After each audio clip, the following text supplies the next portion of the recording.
Bonjour à toutes, bonjour à tous. Alors je sais que vous ne recevez pas les notifications.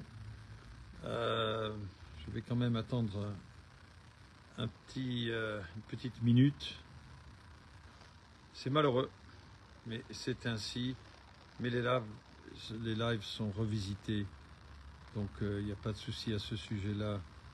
Je vous appelle car aujourd'hui, nous sommes le 2 avril 2024, à 8h30, j'étais au tribunal de Nice. Donc c'est pour vous donner le résultat. Partagez en masse, partagez, faites au maximum, puis vous allez savoir ce qui s'est passé. À votre avis, coupable, pas coupable?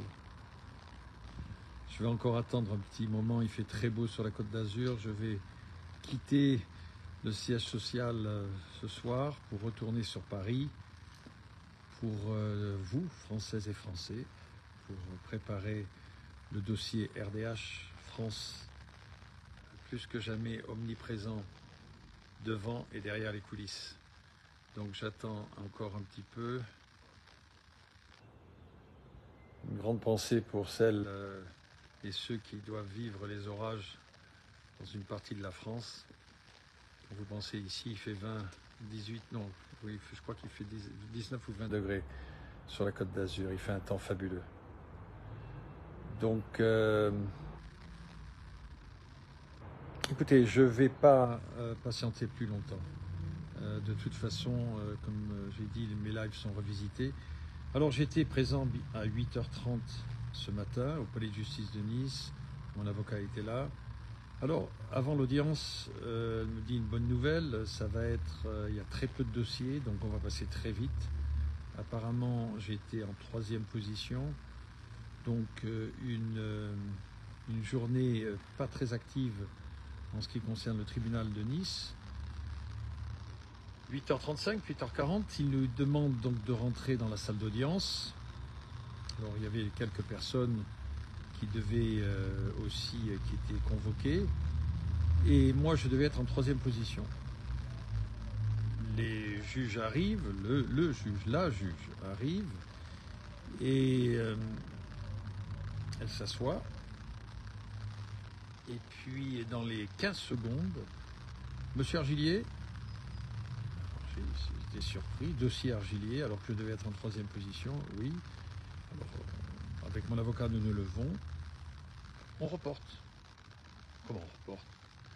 Oui, on va reporter. On va faire ça à une date ultérieure. Vous imaginez? Ils sont en panique. Alors, la date. Généralement, un report, c'est 60 jours. 2 mois. Mon report est pour le 3 décembre, j'allais dire 3 novembre, non. 3 décembre 2024 à 8h30.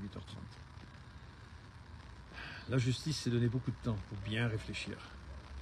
Bien réfléchir à ce qu'ils vont faire avec ce dossier, qui était, je vous le rappelle, il n'y a pas eu de refus d'obtempérer, ils le savent très bien. Le ministre Darmanin est au courant, je vais d'ailleurs lui envoyer un courrier, il était au courant il y a 5 jours. On avait reçu une lettre de sa part il y a quelques mois, il redemandait exactement ce qui s'était passé. De toute façon, ils peuvent faire ce qu'ils veulent. Je vous le rappelle, le Deux-Tons et les gyrophares m'ont été mis au 8 avenue de Fleury, je me suis arrêté au 19, 124 mètres après. Moins de 12 secondes pour m'arrêter, il n'y a eu jamais de refus d'obtempérer. Donc exceptionnellement, ils ont reporté cette audience au 3 décembre 2024, ce qui est la preuve, mais vraiment, bien que vous en ayez eu, irréfutable, de la puissance de frappe du Rassemblement des droits de l'homme. Vous l'avez là. Donc maintenant, il n'y a plus qu'une chose à faire, casser les médias et expliquer à l'ensemble de la population, aux pratiquement 9 millions de Françaises et Français, qui est Philippe Argilier, qu'est-ce qu'est le RDH, le Rassemblement des droits de l'homme, et les raisons pour lesquelles nous avons opté de rendre une justice humanitaire dans notre pays. Je vous souhaite une excellente journée. Au revoir.